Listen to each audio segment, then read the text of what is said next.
अपने टैरिफ से दुनिया में उथल पुथल मचाने वाले अमेरिकी राष्ट्रपति डोनाल्ड ट्रंप दरअसल अब टेंशन में, और उस टेंशन की सबसे बड़ी वजह है चीन के तियानजिन में हो रही शंघाई सहयोग संगठन यानी कि एससीओ समिट, जिसमें एक तरफ मोदी, जिनपिंग और पुतिन की महाशक्तियों वाली जोड़ी ने ट्रंप को चुनौती दी है, क्योंकि ये समिट अमेरिका के नेतृत्व वाले ग्लोबल ऑर्डर का एक विकल्प पेश करने का मंच बन चुका है। राष्ट्रपति ट्रंप इन तस्वीरों को देखेंगे तो टेंशन जरूर होगी, क्योंकि ये सब कुछ उसी टैरिफ का नतीजा है जिससे पूरी दुनिया में उथल पुथल मची है, और टैरिफ वाले देश अमेरिका का विकल्प तलाश रहे हैं, और वो विकल्प हैं ये 3 देश। जब ये तीनों महाशक्तियां एक साथ आएंगी तो अमेरिका की बादशाहत को खुली चुनौती मिलेगी, और ट्रंप बार बार सोचेंगे कि टैरिफ वाली गलती भारी पड़ गई, क्योंकि ट्रंप ने एससीओ देशों पर हाई टैरिफ लगाया, जिसमें भारत पर 50%, चीन पर 30% और कजाकिस्तान पर 25% टैरिफ शामिल है। इसके अलावा एससीओ के बाकी देशों में भी टैरिफ लगा। ऐसे में ये समिट उन देशों के लिए अहम है जो अमेरिकी दबाव के खिलाफ साझा मंच पर खड़े होने की कोशिश कर रहे हैं, और जिनपिंग इस समिट को अमेरिका के नेतृत्व वाले ग्लोबल ऑर्डर का विकल्प पेश करने का मंच बनाना चाहते हैं। चीन ये दिखाना चाहता है कि वो रूस, भारत, ईरान जैसे देशों के साथ मिलकर ऑप्शनल पावर बन सकता है। इसलिए अमेरिका शिखर सम्मेलन को करीब से देखेगा, विशेष रूप से भारत और चीन के बीच बातचीत को। ट्रंप ने इससे पहले ब्रिक्स की आलोचना की थी और उन्हें अमेरिका विरोधी करार दिया था। ऐसे में नई दिल्ली की बीजिंग और अन्य यूरोशिया देशों के साथ नजदीकियां अमेरिका की टेंशन बढ़ा रही हैं। तो चीन के तियानजिन में 7 साल बाद पीएम मोदी और राष्ट्रपति शी जिनपिंग की यह मुलाकात हुई। देखिए, दोनों के बीच तकरीबन 50 मिनट तक बातचीत हुई, और इस बैठक पर सबकी निगाहें थी। भारत और चीन के साथ व्यापार घाटे को कम करना चाहता है, जो लगभग 100 अरब डॉलर तक पहुंच गया है। इसके अलावा भारत अपने उत्पादों के साथ चीन के बाजार में बेहतर पहुंच चाहता है, और वहीं इस मुलाकात पर अमेरिका की भी नजर थी कि क्या इस मुलाकात के बाद भारत और चीन के संबंधों का नया दौर शुरू होगा।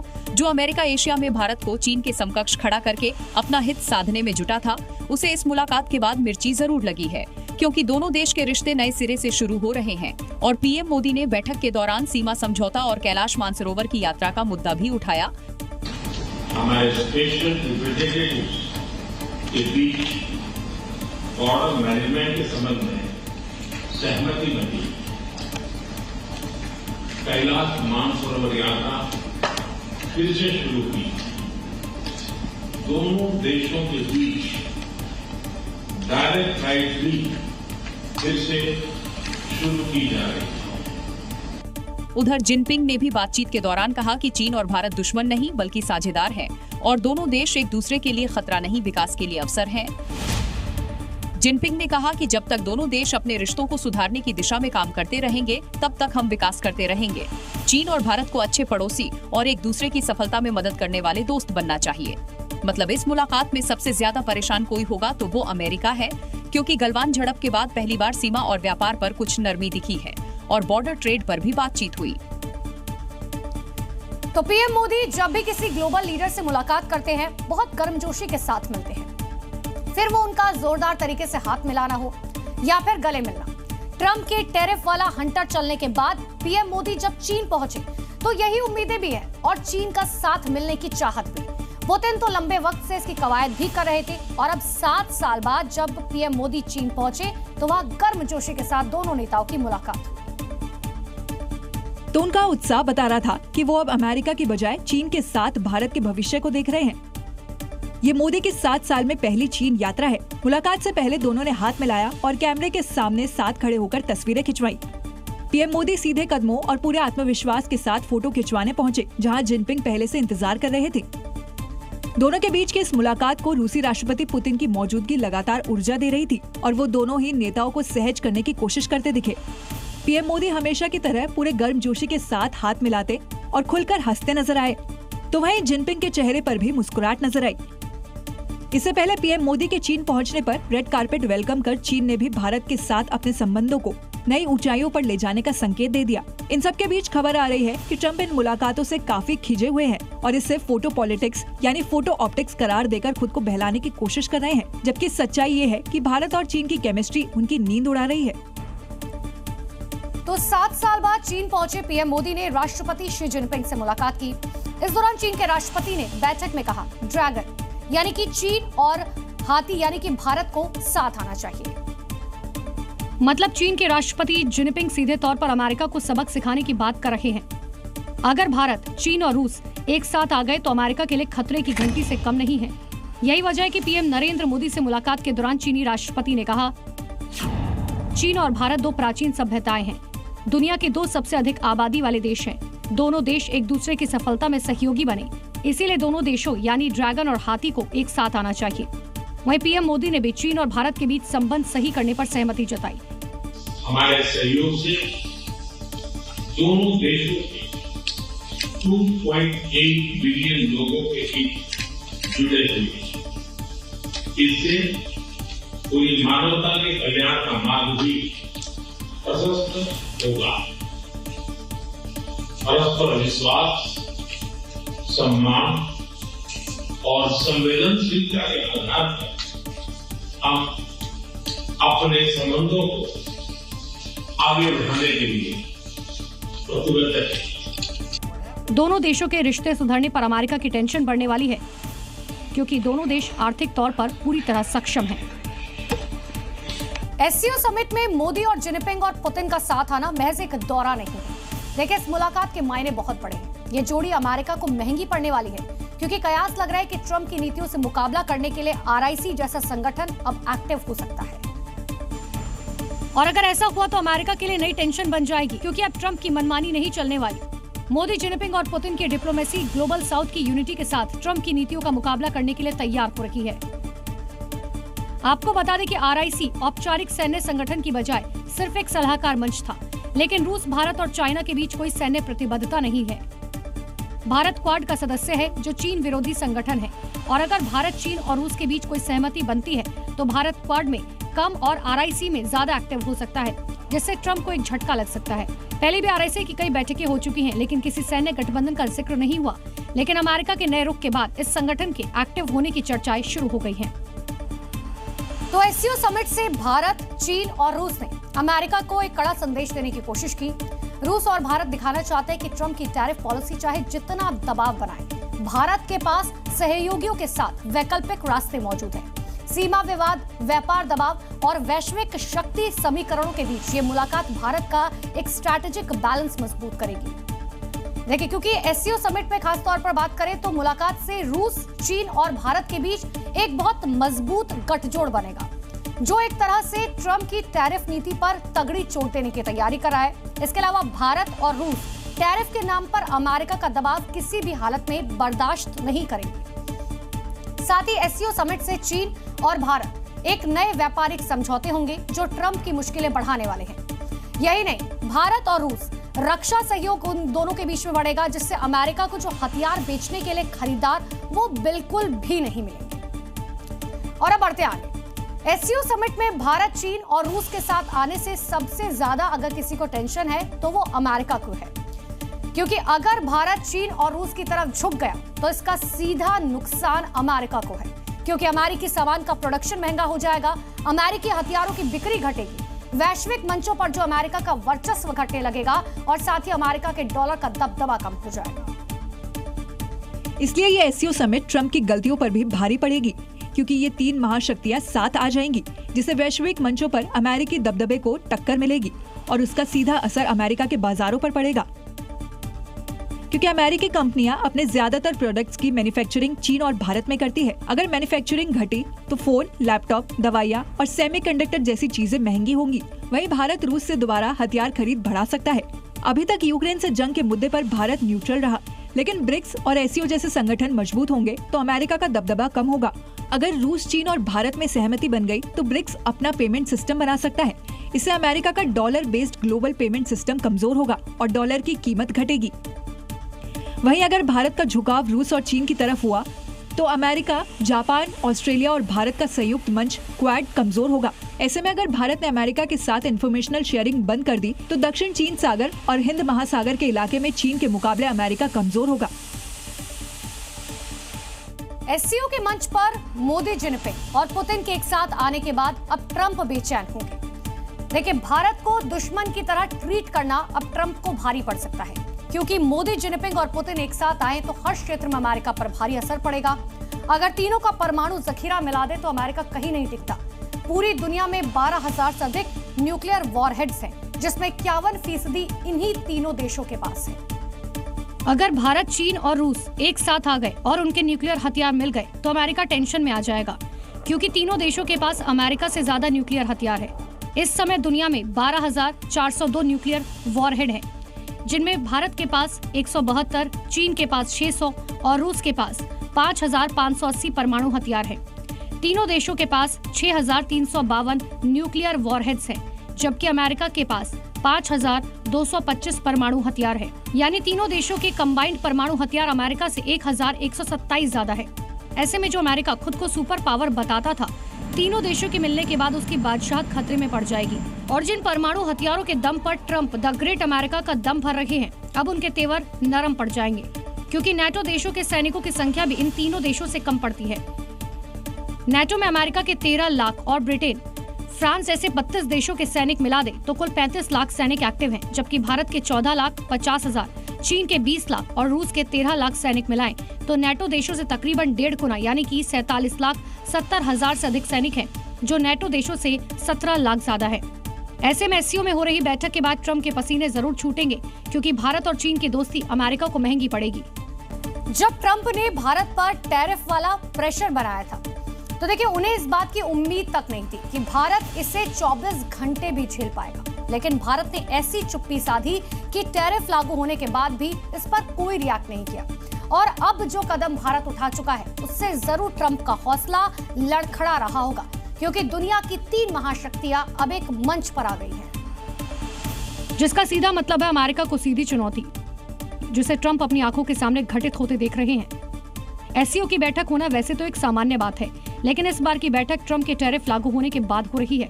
इसीलिए इस बार की बैठक से फॉर्मेलिटी नहीं, नतीजों वाली होने जा रही है। पहले से ही भारत और रूस का साथ ट्रंप को नहीं सहा रहा था। अब चीन का समर्थन उन्हें बेचैन कर रहा होगा, जिसने पहले ही ट्रंप के टैरिफ की धज्जियां उड़ा दी थी। जापान, ऑस्ट्रेलिया जैसे देश भारत के साथ हैं। पुतिन, भारत, रूस डील पक्की करा चुके हैं। फ्रांस, जर्मनी और इटली जैसे यूरोपीय देश भारत के साथ अच्छे संबंध के हिमायती, और लगता नहीं है कि वो ट्रंप के उकसावे में आकर भारत के साथ अपने कारोबारी रिश्ते खराब करना चाहेंगे। ऐसे में ट्रंप पूरी तरह से अलग थलग पड़ गए हैं। उनका ग्रेट अमेरिका भी सोच रहा होगा कि उनके बॉस ने उसे कहीं का नहीं छोड़ा। चौधराहट तो जा ही चुकी है, गाहे बगाहे मिलने वाले सम्मान भी जाता रहा है। तो एससीओ की इस बैठक से पहले अमेरिका ने टैरिफ वाला तिलिस्म तो फैलाया ही था, लेकिन उससे थोड़ा सा अगर पीछे देखें तो अमेरिका ने चीन, रूस, भारत, ईरान को अलग अलग करने की काफी कोशिश की थी, क्योंकि ट्रंप ये जानते थे कि अंकल सैम को कोई चुनौती दे सकता है तो ये वही देश है, फिर चाहे वो ब्रिक्स के प्लेटफॉर्म से हो रहा हो या फिर एससीओ के। और ये चारों देश इन दोनों ही संगठन के सदस्य भी हैं। और जब बात रूस, भारत और चीन के साथ आ जाने की हो तो ये तीनों मिलकर अमेरिका पर 20 नहीं बल्कि 21, 22 और 25 भी पड़ सकते हैं। अगर ये तीनों देश एक साथ जुड़ जाए तो अमेरिका जैसे 9 देशों को अपने में संभाले। ब्रिक्स देश आबादी में अमेरिका से 9 गुना बड़े हैं, जीडीपी में अमेरिका से 2 गुने ताकतवर है। अगर आबादी की बात करें तो भारत की 147 करोड़ आबादी, चीन की 142 करोड़ आबादी और रूस की 14.6 करोड़ आबादी के सामने अमेरिका कहीं नहीं टिकता। अगर इन 3 देशों की जनसंख्या दुनिया की कुल आबादी का 31% है, यानी अपनी 34.7 करोड़ की आबादी के साथ अमेरिका कहीं नहीं टिकता। वैसे आबादी किसी भी देश के लिए बड़ी समस्या होती है, लेकिन अर्थव्यवस्था के लिहाज से देखा जाए तो आबादी ही बाजार है। इसी तरह दुनिया की जीडीपी में हिस्सेदारी की बात करें तो भारत, रूस और चीन मिलकर इसके 31.7% हिस्से पर कब्जा रखते हैं, जो 61.3 ट्रिलियन की है, जबकि अमेरिका की जीडीपी है 29.3 ट्रिलियन। ट्रेड के मामले में तीनों मिलकर अमेरिका को पानी पिला रहे हैं। भारत, रूस और चीन ने साल 2024 में 7.25 ट्रिलियन का संयुक्त कारोबार किया, जिसमें भारत ने 1.12, चीन ने 5.54 और रूस ने 0.59 ट्रिलियन का ट्रेड किया, जबकि अमेरिका ने 4.99 ट्रिलियन डॉलर का आयात निर्यात किया। पूरी दुनिया अब ये बात जानती है, तो फिर ट्रंप इनसे पंगा क्यों ले रहे हैं? ये बात तो अमेरिका की समझ से भी परे है। तो चीन के तियानजिन में चल रहे एससीओ समिट में रूस के राष्ट्रपति व्लादिमीर पुतिन ने बड़ा बयान दिया। उन्होंने कहा एससीओ समिट की मदद से एक नया वर्ल्ड ऑर्डर बनेगा, जिसमें हर देश का सम्मान होगा। और ये बयान उस वक्त सामने आया जब अमेरिका के राष्ट्रपति ट्रंप ब्रिक्स देशों पर भेदभाव तरीके से टैरिफ और प्रतिबंध थोप रहे हैं। रूस के राष्ट्रपति व्लादिमीर पुतिन ने एससीओ समिट को ऐतिहासिक बताया क्योंकि उन्हें भी पता है कि चीन, भारत और रूस के साथ आने पर यूरेशियाई क्षेत्रों में एकजुटता बढ़ेगी, जिससे पश्चिमी देशों का वर्चस्व कम होगा। यही वजह है कि पुतिन बिना नाम लिए ट्रंप को आड़े हाथों ले रहे हैं। एससीओ समिट में पुतिन ने कहा कि एससीओ समिट सभी देशों को ऊर्जा देगा, जिससे दुनिया में नया वर्ल्ड ऑर्डर बनेगा। नए वर्ल्ड ऑर्डर में हर देश का सम्मान होगा, तीसरे पक्ष को निशाना बनाए बिना सहयोग होगा। ये शिखर सम्मेलन भारत, चीन और रूस को एक ऐसे वर्ल्ड लीडर के रूप में सामने ला सकता है जो पश्चिमी देशों के वर्चस्व वाली संस्थाओं को चुनौती दे सके। इस कूटनीति ने एक स्थिर और शक्तिशाली मंच तैयार किया, वो भी ऐसे समय में जब ट्रंप के टैरिफ वॉर से दुनिया के कई देश त्रस्त हैं। एससीओ समिट के दौरान इस बार चीन की मेहमान नवाजी एक अलग अंदाज में देखने को मिली। पीएम मोदी के स्वागत के लिए चीन ने खास इंतजाम किए। चीनी राष्ट्रपति ने उन्हें अपनी फेवरेट होंगगी कार इस्तेमाल के लिए दी, जिसकी काफी चर्चा हो रही है। ये कार राष्ट्रपति शी जिनपिंग भी अपने आधिकारिक दौरों पर इस्तेमाल करते हैं। इस कार को रेड फ्लैग के नाम से भी जाना जाता है। 2019 में महाबलीपुरम में पीएम मोदी और शी जिनपिंग की ऐतिहासिक मुलाकात के दौरान भी इसी कार का इस्तेमाल हुआ था। ये लग्जरी कार चीन की सरकारी कंपनी FAW बनाती है, जिसने 1958 में पहली बार अपने मॉडल लॉन्च किए थे। तब से ये कार चीनी सत्ता और प्रतिष्ठा का प्रतीक मानी जाती है। एससीओ समिट में पीएम मोदी भी इसी कार से सफर कर रहे हैं। इस कार की खासियत ये है कि ये आपात स्थिति में बंकर में तब्दील हो जाती है। वहीं रूस के राष्ट्रपति व्लादिमीर पुतिन भी तियानजिन पहुंचे। वो अपनी मशहूर प्रेसिडेंशियल कार ऑरस लेकर आए हैं। रूस की कंपनी ऑरस मोटर्स की बनाई गई ये कार रेट्रो स्टाइल और लग्जरी फीचर्स से लैस है। खास बात ये रही कि चीन ने पुतिन की कार को डिप्लोमेटिक नंबर प्लेट भी दिया। पूरी माया नगरी इन दिनों बप्पा के उत्सव में सराबोर है। मुंबई में महाराष्ट्र के सीएम देवेंद्र फडणवीस और पूर्व राज्यसभा सांसद डॉक्टर सुभाष चंद्रा भी गणपति उत्सव में शामिल हुए। उत्सव का आयोजन लोअर परेल स्थित जी मीडिया के ऑफिस में किया गया। इस मौके पर दोनों ने श्री गजानन की पूजा और आरती की।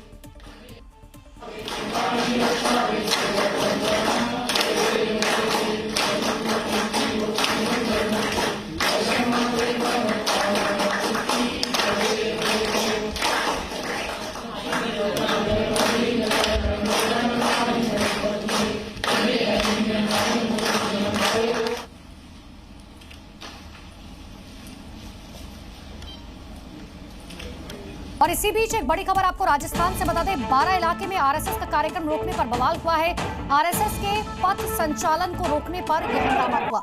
देखिए, विशेष समुदाय के लोगों ने पथ संचालन रोके था और 3 घंटे तक 12 में यह बवाल चलता रहा। पुलिस ने प्रदर्शनकारियों को खदेड़ा, लाठी और डंडे हर किसी के हाथ में आपको नजर आ रहे होंगे। पथ संचालन ये कार्यक्रम जिसे विशेष समुदाय के लोगों ने तो 3 घंटे तक 12 में ये बवाल चलता रहा, जिसकी तस्वीरें सामने आई है। पुलिस ने इसके बाद प्रदर्शनकारियों को खदेड़ा है। और अब बढ़ते आगे। उत्तराखंड में बादल और पहाड़ दोनों मुसीबत बरसा रहे हैं। पिथौरागढ़ से लैंडस्लाइड की खौफनाक तस्वीरें आई, जिसमें पहाड़ दरक कर सड़क पर गिरते हुए दिखाई दी, जिसके बाद पूरा का पूरा रास्ता बंद हो गया। क्योंकि लैंडस्लाइड के बाद अचानक पहाड़ टूटकर गिरने लगा। देखिए कैसे बड़े बड़े पत्थर टूटकर गिर रहे हैं। पहाड़ पूरा टूटकर ढह जाता है और बड़ी बड़ी चट्टानें रास्ते में गिरने लगी। चंद सेकंड पूरी पहाड़ी पत्तों की तरह बिखर गई। हादसा इतना भयानक था कि मलबे ने रास्ते में जाम लगा दिया। पास मौजूद लोगों ने इस घटना को अपने मोबाइल में कैद कर लिया। ये तस्वीरें उत्तराखंड के पिथौरागढ़ की हैं। धारचूला के आगे तवाघाट सोबला मोटरमार्ग है, जिसमें पहाड़ टूटकर गिर गया। गनीमत रही कि इस दौरान कोई वाहन इस मार्ग से नहीं गुजरा, नहीं तो बड़ा हादसा हो जाता। तो जम्मू कश्मीर में पहाड़ दरकने का दिल दहला देने वाला मंजर कैमरे में कैद हुआ। जम्मू श्रीनगर हाईवे पर बनिहाल के पास अचानक से लैंडस्लाइड से लोगों की सांसें थम गई और ट्रैफिक की रफ्तार पर ब्रेक लग गया। और कुदरत के कहर की तस्वीरें लोग कैमरे में कैद करने लगे। सड़क के दोनों तरफ ट्रैफिक रुक गया और पहाड़ से पत्थर गिरने के खौफनाक मंजर के चलते लोग दहशत में आ गए। पीछे पीछे रहो सारे, पीछे पीछे। और यहाँ से अगर हम आप लोगों को दिखाने की कोशिश करेंगे। देखा आपने, खतरे के मद्देनजर कई लोग रुक गए और इसी बीच भयंकर लैंडस्लाइड भी हुई। अगर वक्त रहते गाड़ियों की रफ्तार पर ब्रेक न लगा होता तो मलबे की चपेट में आने से बड़ा हादसा हो सकता था। गनीमत रही कि लोगों ने समझदारी दिखाए हुए इस मौके पर जल्दबाजी नहीं की। हालांकि कुछ लोग ऐसे हालात में भी रुके नहीं और जान जोखिम में डालकर निकलने में कामयाब रहे, लेकिन किस्मत हर बार साथ नहीं देती। ऐसी स्थिति में देर भले हो जाए, लेकिन रिस्क लेकर निकलना जोखिम भरा होता है। जम्मू में ऊंची पहाड़ियों से चट्टान खिसक कर नीचे आ रही है और सड़क पर मलबे का ढेर बता रहा है कि कुदरत का कहर अभी थमा नहीं है। उत्तराखंड के उत्तरकाशी में एक नई मुसीबत आ चुकी है। सियाना चट्टी के पास पहाड़ी मलबे ने नदी का रास्ता रोक दिया और अब वहां अस्थायी झील बन गई। ये झील अब तक शांत थी, लेकिन अब उफान पर है। ऐसे में अगर वक्त रहते इसे कंट्रोल नहीं किया गया तो ये पूरे इलाके में भारी तबाही ला सकती है। अब प्रशासन इस झील से पानी निकालने और नदी को चैनलाइज करने की कोशिश में जुटा है। स्थानीय लोग इस वक्त डरे हुए हैं क्योंकि ये झील अगर टूटती है तो नीचे बसे गांव और सड़कों को बहा सकती है और तबाही का मंजर कितना बड़ा होगा इसका अंदाजा लगाना मुश्किल है। प्रशासन हरकत में है और टीमें मौके पर पहुंच गई है। पानी को धीरे धीरे बहाव की तरफ मोड़ने की कोशिश की जा रही है और नदी के रास्ते को चैनलाइज करने का काम युद्ध स्तर पर जारी है। हालांकि राहत की बात यह है कि झील का पानी धीरे धीरे निकल रहा है, लेकिन खतरा अभी टला नहीं है। हिमाचल प्रदेश में बारिश कहर बरपा रखी है। व्यास नदी की लहरों ने हर तरफ तबाही मचा रखी है। सड़कें चकनाचूर हो गई हैं, घर बह गए। सड़कों पर खड़े हुए वाहन भी पत्तों की तरह बहते हुए दिखाई दिए। और ये रही उस तबाही की वानगी। देखिए कैसे भारी भरकम ट्रक लहरों में ऐसे बहा जा रहा है जैसे कोई पत्ता हो, क्योंकि लहरों का बहाव इतना तेज है कि हर तरफ बर्बादी ही बर्बादी दिख रही है। देखिए कैसे सड़क टूटी हुई है और ट्रक का आधा हिस्सा सड़क के ऊपर है और आधा हिस्सा टूटी सड़क के नीचे। जैसे ही नदी का तेज बहाव ट्रक से टकराता है और पानी में बह जाता है, काफी दूर तक ट्रक नदी में बहता दिखाई दे रहा है। ये खौफनाक वीडियो मंडी का बताया जा रहा है, जहां ट्रक सैलाब की भेंट चढ़ गया और लहरों में समा गया। वहां पर मौजूद लोगों ने इस घटना का वीडियो बना लिया। सोशल मीडिया पर ट्रक के सैलाब में बहने का वीडियो काफी वायरल हो रहा है। बारिश के दिनों में सतर्कता बहुत जरूरी है, खास तौर पर तब जब आप किसी वाहन से अनजान रास्तों से गुजरे। लेकिन कोई जानबूझकर खतरनाक रास्तों से गुजरे तो क्या करें? मध्य प्रदेश के नर्मदापुरम में एक ट्रैक्टर चालक नदी को पार करने की कोशिश कर रहा था, लेकिन बीच नदी में वो फंस गया। चालक ने काफी कोशिश की कि वो ट्रैक्टर को सही सलामत निकाल सके, लेकिन इसी दौरान ट्रॉली नदी की तेज धार में बहने लगी। ट्रॉली को बहता देख चालक ने ट्रैक्टर से कूदकर जान बचाई। फिर बाद में उससे ट्रैक्टर की मदद से नदी में फंसे हुए ट्रैक्टर को बाहर निकाला गया।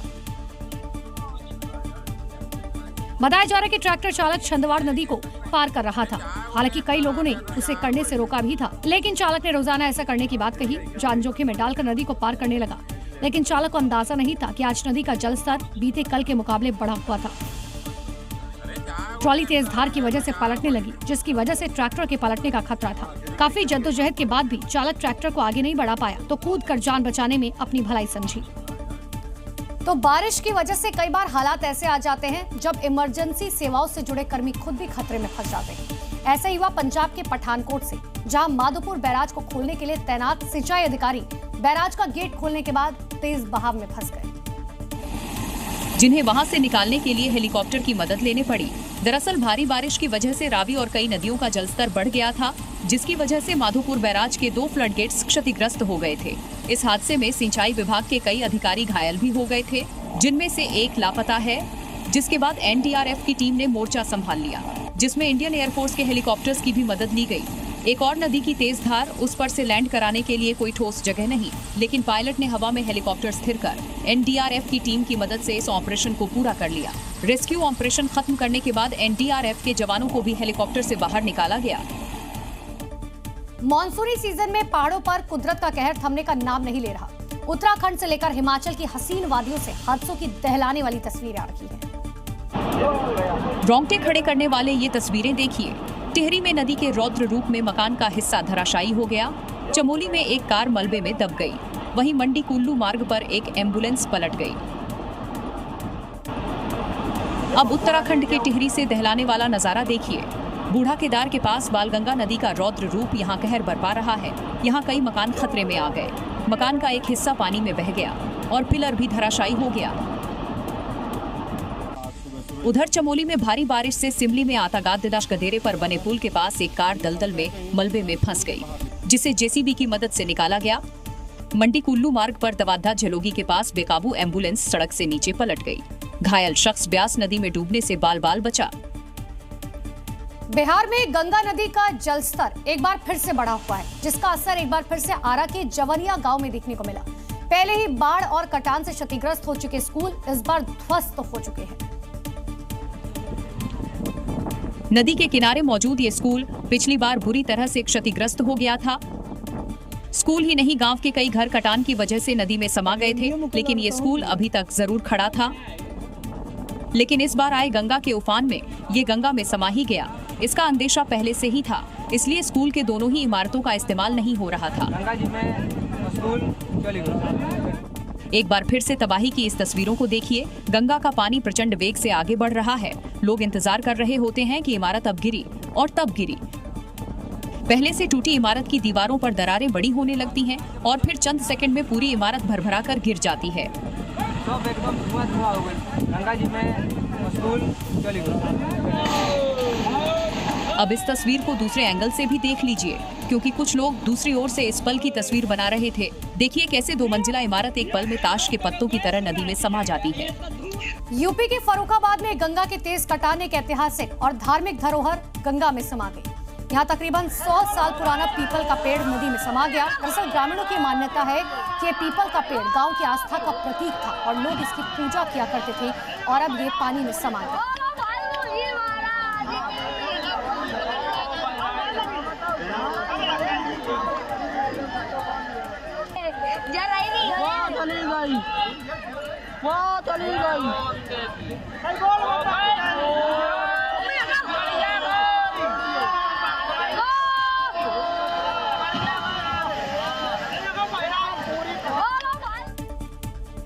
तो गंगा के बढ़ते हुए जलस्तर के कारण बिहार सारण में बाढ़ का खतरा मंडरा रहा है।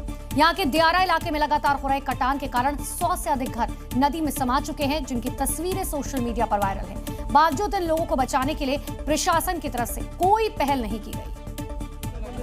गंगा नदी के उफान और इस कटान को नदी में समाते इस विशालकाय पेड़ को देखते ही समझा जा सकता है।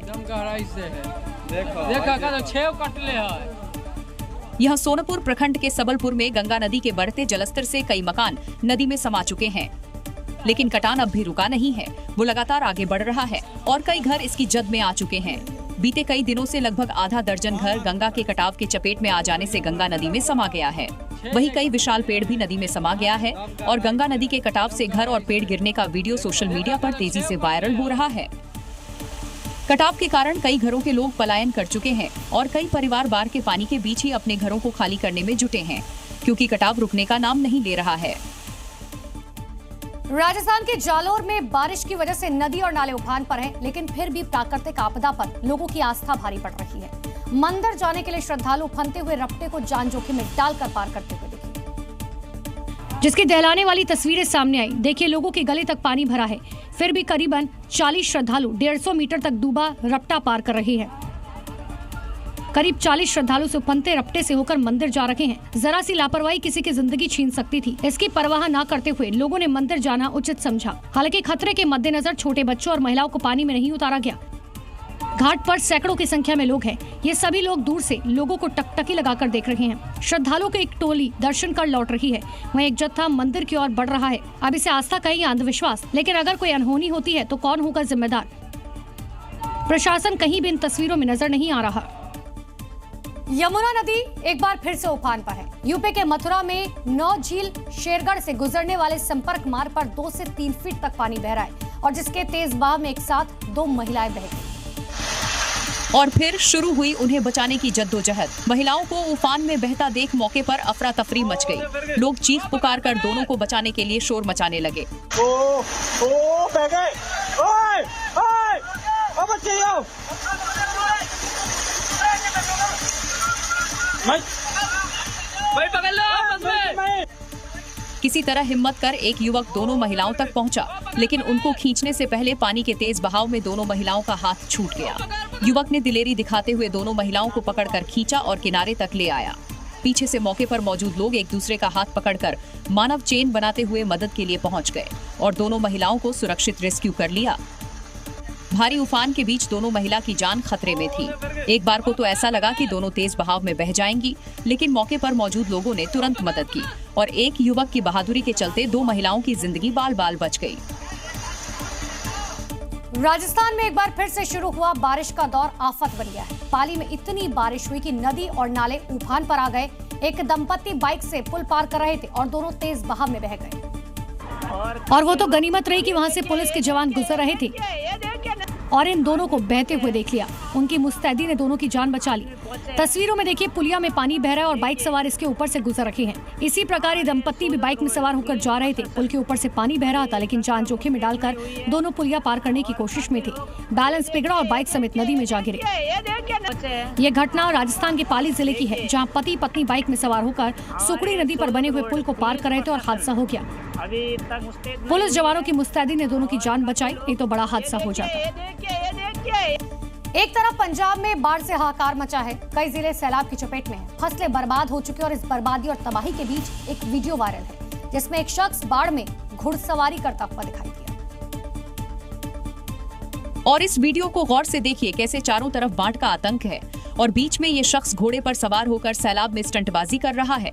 ना उसे किसी का खौफ है, ना डर, बस बाढ़ में घुड़सवारी जारी है। इस वीडियो को गौर से देखिए, कभी ये शख्स घोड़े को पानी में दौड़ाता है, कभी स्टंट करता है और चारों तरफ पानी ही पानी भरा है, लेकिन इसे जरा भी डर नहीं लग रहा। दावा किया जा रहा है कि ये वायरल वीडियो पंजाब का है। आपको बता दें कि पंजाब इस समय कुदरत की मार झेल रहा है। कई जिले बाढ़ की चपेट में हैं, घरों में पानी भरा है, हर तरफ त्राहिमाम मचा है, लेकिन ये शख्स सैलाब में भी आनंद ले रहा है और घुड़सवारी का मजा ले रहा है। महाराष्ट्र के लातूर से झकझोर देने वाला मामला सामने आया। वहां बाढ़ की वजह से फसल बर्बाद होने पर एक किसान ने जान देने की कोशिश की, जिसका वीडियो वायरल हो गया, जिसमें किसान अपने खेत में खड़े होकर जान देने की कोशिश करता दिखा।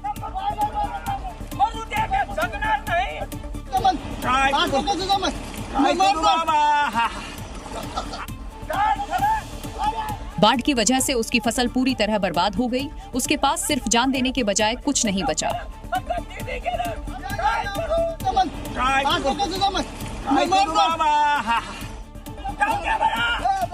किसान के रोने की आवाज सुनकर कुछ लोग वहां पहुंच गए, जिन्होंने किसान को समझाने की कोशिश की।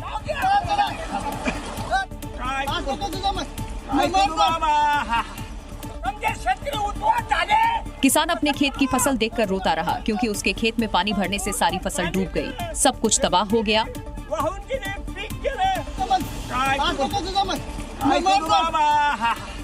हालांकि किसी तरह किसान को समझाकर खेत से बाहर निकाला गया। बिहार के बेतिया में पूर्व मंत्री खुर्शीद आलम की सभा में अचानक भगदड़ मच गई। दरअसल पूर्व मंत्री को रसगुल्ला तौल से सम्मानित किया जा रहा था और इसी दौरान कार्यक्रम में रसगुल्लों को लूटने की होड़ मच गई और टब में रखे रसगुल्लों पर टूट पड़ी। जिसके हाथ में जितने रसगुल्ले आए वो ले उड़ा। अभी तराजू के एक पलड़े पर नेताजी बैठे ही थे कि भीड़ से रसगुल्ला देखकर रहा नहीं गया और भीड़ ने अचानक से एक तरफ रखे 98 किलो रसगुल्ले पर धावा बोल दिया और रसगुल्लों की लूट शुरू हो गई। सभी रसगुल्ला लूटने लगे। रसगुल्ले लूटने के चक्कर में आधा दर्जन लोग घायल भी हो गए।